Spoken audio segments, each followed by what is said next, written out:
नमस्कार दोस्तों, स्वागत है एक बार फिर से आपके अपने एजुकेशन चैनल एजुट्यूबर देव पर। तो दोस्तों पिछले 1-2 दिन से जो ब बातें चल रही थी कि कॉलेज लेक्चरर की एक नई भर्ती देखने मिल सकती है और उससे 1.5-2 महीने पहले भी हमने बात करी थी इस संबंध में कि राजशेष महाविद्यालयों में जो 2500 3,500 3 साढ़े 3,000 पोस्टें खाली है असिस्टेंट प्रोफेसर की, उसके लिए एक भर्ती देखने को मिल सकती है। तो जो स्थायी भर्ती वाले अभ्यर्थी थे जिनको इंटरव्यू के माध्यम से और परीक्षा के माध्यम से स्थायी चयन चाहिए था और एक 6,000 ग्रेड पे की जॉब चाहिए थी, वो थोड़े से रुष्ट थे उस समय कि हमारे लिए कोई रिक्रूटमेंट नहीं आएगी क्या या फिर केवल राजशेष वाली ही आएगी क्या? और आपके काफ़ी सारे प्रश्न भी थे कि राजशेष वाली कब आ रही है और हालाँकि थोड़ा-सा मामला जो है वो ठंडे बस्ते में अवश्य चला गया था बीच में, लेकिन अब फिर से इसने रफ्तार पकड़ ली है और अब नेक्स्ट टाइम जब हम लोग मिलेंगे तो बिल्कुल रिक्रूटमेंट के पूरे नोटिफिकेशन के साथ मिलेंगे और बीते कल ही उप मुख्यमंत्री और उच्च शिक्षा मंत्री प्रेमचंद बैरवा जी और अपने मुख्यमंत्री जो है भजनलाल जी शर्मा, इनकी एक मीटिंग थी। उस मीटिंग के अंतर्गत जो प्रेस नोट निकल के आया वो यही निकल के आया कि एक बहुत बड़ी भर्ती हमें कॉलेज लेक्चरर की देखने को मिलेगी। वो इतनी बड़ी होगी कि जो अशोक गहलोत जी ने 2000 पदों पे ऑलमोस्ट 2000 पदों पे करवाई थी भर्ती 2023 जून वाली जो भर्ती जिसमें अभी भी इंटरव्यू होने हैं 9000 अभ्यर्थियों के, उससे बड़ी एक भर्ती देखने मिलेगी और सबसे बड़ी बात ये है कि उसमें इंटरव्यू नहीं होगा। और अच्छा अब ये तो बात हुई राजशेष वाली भर्ती की या कॉन्ट्रैक्चुअल पोस्ट की। अब सबसे महत्वपूर्ण बात ये रहती है इसमें कि ऐसे अभ्यर्थी जो एक स्थायी भर्ती की चाह लेकर बैठे हुए थे, उनके लिए क्या कुछ है? क्या पद बढ़ेंगे क्या? या फिर एक नई भर्ती देखने को मिलेगी? तो देखिए पूरी-पूरी संभावना है कि पद बढ़ाए जाएँ। हालाँकि 600 पदों पे नई भर्ती भी निकाली जा सकती है, लेकिन उसका इतना औचित्य नहीं होगा क्योंकि ऑलरेडी भर्ती जो है वो पाइपलाइन में चल रही है। और अगर आप देखोगे देखिए राजशेष महाविद्यालयों में 4724 पदों पर होगी भर्ती। प्रदेश में राजशेष कॉलेज एजुकेशन सोसाइटी का गठन गत सरकार के वर्ष में 2020 में किया गया था और इसके तहत पौने 400 महाविद्यालय चल रहे हैं। राजशेष के तहत संचालित इन महाविद्यालयों में टोटल 10,594 पद हैं, जिसमें 5,299 शैक्षणिक और 5,295 अशैक्षणिक पद हैं। ये सभी पद वर्तमान में रिक्त हैं और शिक्षण कार्य विद्या संबल योजना द्वारा करवाया जा रहा है। इसमें एक छोटा प्रश्न आपका ये भी था कि सर जो विद्या संबल योजना है उसमें लगे हुए अभ्यर्थियों को निकाल लेंगे क्या? तो अभी नहीं निकालेंगे जैसे मैंने आपको कहा था लगभग जब फॉर्म भरे गए थे विद्या संबल वाले, विज्ञप्तियाँ मैंने आप तक पहुँचाई थी हज़ारों पदों के ऊपर विज्ञप्तियाँ निकली थी। तब मैंने बोला था कि 1 साल का उनको कॉन्ट्रैक्ट दिया जाएगा और जैसे ही 1 साल पूरा होगा तब तक ये राजशेष वाली भर्ती कंप्लीट हो जाएगी। चूँकि इसमें इंटरव्यू नहीं है तो इसको 1 साल में कंप्लीट किया जा सकता है। ये कंप्लीटली एक फर्स्ट ग्रेड की तरह भर्ती होगी। हालाँकि जो क्वेश्चन पेपर का डिफ़िकल्टी लेवल और जो एक परीक्षा का स्तर या परीक्षा का जो पैटर्न है, वो बिल्कुल असिस्टेंट प्रोफ़ेसर वाला रहेगा। बस इंटरव्यू जो 24 नंबर का होता है, वो नहीं होगा। यानी कि आपका 50 अंक और 100 प्रश्न वाला जीके का थर्ड पेपर राजस्थान जीके का और जो फर्स्ट और सेकंड पेपर होंगे, वो आपके सब्जेक्ट के होंगे, जिसमें आपका पीजी और नेट है और वो जो हैं आपके 75 अंक के होंगे और 150 उसमें क्वेश्चन होंगे। मतलब टोटल 400 क्वेश्चन एंड 200 मार्क्स का होगा और उसी में से कट ऑफ निकल के ये 5 साल की जॉब आपको 28 से 30,000 पर मंथ पेमेंट के बेसिस पे दी जाएगी। अब इसमें देखिए राज्य मंत्रिमंडल और मंत्रिपरिषद की बैठक में निर्णय लिया गया कि राजशेष महाविद्यालयों में जो शिक्षण व्यवस्था है उसको बेहतर करने के लिए 4,724 शैक्षणिक और अशैक्षणिक जो पद है या गैर शैक्षणिक जिनको कह सकते हैं उसमें संविदा पदों पर भर्ती की जाएगी। 3540 शैक्षणिक पदों पर यूजीसी मापदंडों के अनुरूप योग्य अभ्यर्थियों को नेट, स्लेट, सेट, पीएचडी के माध्यम से भर्ती करने पर विचार किया जा रहा है। इन सभी पदों पर भर्ती के माध्यम से हायर किए जाने वाले कार्मिकों का जो सेवा काल है वो 5 साल रहेगा। फिर उसको सरकार एक कमेटी के माध्यम से 3 साल बढ़ा सकती है, एक बार और 3 साल बढ़ा सकती है। ऐसे करके जब 9 साल के आस-पास सर्विस हो जाती है इंसान की इन कॉलेजेस में तो वो दावा कर सकता है स्थायी नियुक्ति का और 5 + 3 8 हो जाएँगे और एक बार अगर और बढ़ जाता है तो फिर 11 हो जाएँगे और फिर ये स्थायी नियुक्ति की डिमांड कर सकते हैं। हालाँकि इसमें ये ज़रूर एक पेंच अवश्य है कि इसमें प्राचार्य की सिफ़ारिश की बात की गई है। मतलब शायद ऐसा भी हो सकता है कि प्राचार्य के हाथों की कठपुतली बन जाएँ जो सिलेक्टेड कैंडिडेट्स हों। तो ये अवश्य चीज़ें हैं। हालाँकि इसमें समय के साथ सुधार हो जाएगा। इस समय ऐसा अभ्यर्थी जो बिल्कुल ही बेरोज़गार बैठा है, बिल्कुल ही जिसको अभी कोई जॉब नहीं मिल रखी है और वो चाहता है कि मेरे को एक ऐसी जॉब मिले कि मैं उसके साथ एक और अच्छी जॉब की तैयारी कर पाऊँ, तो इसको आप अवश्य जो है वो चूज़ कर सकते हैं। अगर आप जो है वो किसी और एग्ज़ाम की तैयारी कर रहे हैं जैसे ग्रेड 3, ग्रेड 2, ग्रेड 1 तो उस तैयारी को और बेहतर बनाएँ, वो इससे कहीं गुना बेस्ट है, क्योंकि उसमें आपकी जो है वेतन वृद्धि वगैरह जो है, आपका टीए, डीए वगैरह, एचआरए वगैरह वो सब चीज़ें आपको मिलेंगी।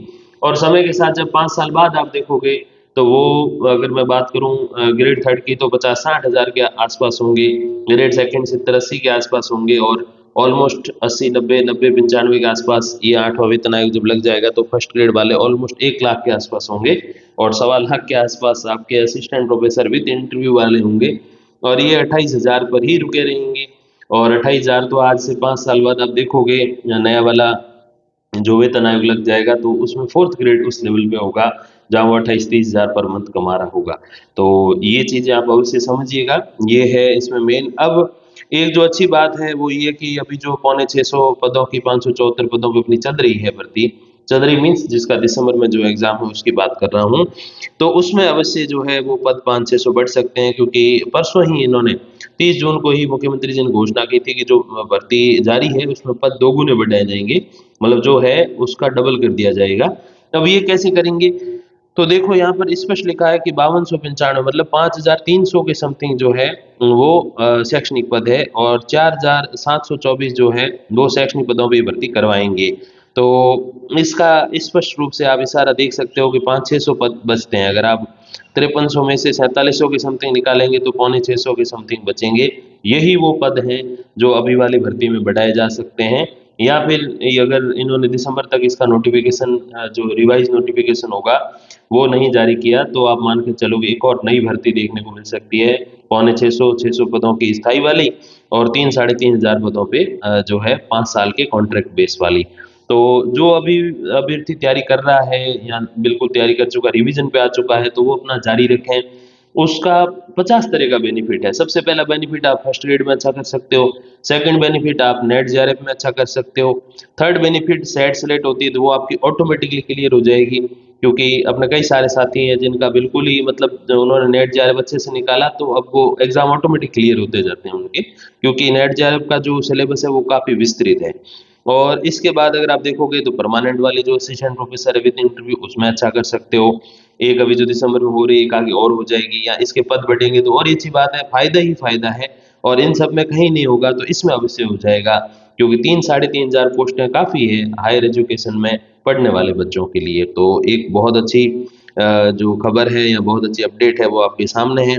इन सभी पदों पर जो है वो 5 साल का कार्यकाल रहेगा। इसके संबंध में विस्तृत वीडियो मैंने बना रखा है पहले, तो वो आप चाहो तो देख सकते हो। अगर आप कहोगे तो मैं उसका लिंक आपको अवेलेबल करा दूँगा। वो अवश्य देखो उसमें सारी चीज़ें बता रखी है, कितना कार्यकाल होगा, कैसे बढ़ेगा, कैसे सारी चीज़ें होंगी, कितनी छुट्टियाँ मिलेंगी, कितना पेमेंट मिलेगा, अगर 5 साल से पहले निकालते हैं तो क्या कुछ चीज़ें होंगी, ये सारी चीज़ें। इन पदों पर भर्ती के लिए परीक्षा पैटर्न तय करने और भर्ती एजेंसी के निर्धारण तथा राज्य से hiring of man power rules 2023 के अंदर संशोधन की संभावना पर भी विचार किया जा रहा है। तो जो परीक्षा पैटर्न है वो अभी हमने जान लिया, वो तो लगभग सिमिलर ही रहेगा और इसमें इंटरव्यू रहेगा नहीं। और इसमें देखिए बहुत बड़ी महत्वपूर्ण बात ये है कि जो गैर शैक्षणिक पद है उस पे भी भर्ती होगी। तो गैर शैक्षणिक वाले कौन से हैं? लैब असिस्टेंट, चतुर्थ श्रेणी, लाइब्रेरियन, पीटीआई इस टाइप के जो पद हैं वो गैर शैक्षणिक में आते हैं। तो इन सब पर भी जो है वो भर्ती कराई जा सकती है। और बस वही है कि सेम वो 5 साल का रहेगा। तो ऐसा अभ्यर्थी जिसके पास इस समय नौकरी नहीं है, नौकरी की सख्त आवश्यकता है आर्थिक रूप से और सामाजिक रूप से, तो उसको अवश्य जो है वो इसकी तैयारी में अभी से लग जाना चाहिए। देर सवेर अगले 1 साल के अंदर ये भर्ती कंप्लीट होने वाली है और अगले साल जुलाई 2026 जुलाई तक जो है इसमें जॉइनिंग भी दे दी जाएगी क्योंकि विद्या संबल को खत्म करके उसकी जगह इसको लागू किया जाएगा। और सबसे बड़ी इसमें महत्वपूर्ण बात ये है कि एक बेरोजगार अभ्यर्थी के लिए अगर 5 साल कुछ सहारा मिल जाए, जैसे जेआरएफ से मिलता है वैसे इससे मिल जाए, तो इससे बढ़िया मैं समझता हूँ कुछ है नहीं। फिर अपना कोई भी रास्ता पकड़ लो, grade third, grade second, grade first कुछ भी पकड़ लोगे तो फ़ायदे में ही रहोगे और 5 साल बाद क्या पता कई सारे ऐसे हमारे साथी हैं, बड़े वरिष्ठ प्रोफ़ेसर हैं, एसोसिएट और प्रोफ़ेसर तक पहुँचे हैं। वो सारे वो लोग हैं जो ऐसे ही सेलेक्ट हुए थे, मतलब इंटरव्यू थोड़ा-सा देकर या जैसे विद्या संबल में होता है ना, करियर बेस पे आपका जो एक जो करियर का इंडेक्स होता है, जो करियर का आपका जो परफ़ॉर्मेंस होता है एपीआई स्कोर जिसको कहते हैं, उसके बेसिस पे सेलेक्ट हुए थे और आज बाकायदा वो असिस्टेंट प्रोफ़ेसर, एसोसिएट प्रोफ़ेसर ही लिखते हैं और उसके साथ-साथ उनको वो सारा ग्रेड पे वगैरह सब कुछ मिलता है। जो स्थायी परमानेंट जो आरपीएससी का एग्ज़ाम दे के आते हैं उनको मिलता है। तो बिल्कुल बराबर कर दिया गया और उनको प्लस जो कैरियर का उनका जो बाकी वाला पैसा था, जो पहले उनको जैसे कम मिला, जैसे इसमें 28,800 मिलेंगे या समझ लो कि 30,000 मिलेंगे, 1000 रुपीज़ पर डे। तो एक स्थायी जो प्रोफ़ेसर है उससे तो आधा ही मिल रहा है और आधे से भी कम मिल रहा है, एक के ही मिल रहा है ऐसे देखें तो। तो ये जो बाकी वाले पैसे हैं, क्या पता भविष्य में ऐसी कोई चीज़ चले और उसमें ये इंक्लूड भी किए जा सकते हैं, तो आप ये भी बिल्कुल प्लस पॉइंट मान के चलो।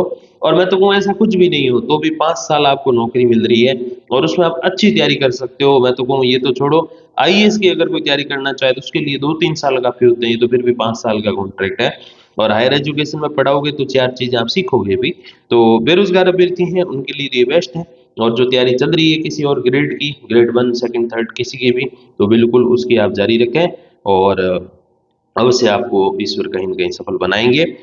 इस संबंध में कितने कुछ पदों का जो वितरण है, मतलब कि प्रोफ़ेसर के कितने हैं, असिस्टेंट प्रोफ़ेसर के, लैब असिस्टेंट के कितने हैं और 4th ग्रेड के कितने हैं, लैब बॉय के कितने हैं और लैब अटेंडेंट को या बॉय को उसके कितने हैं।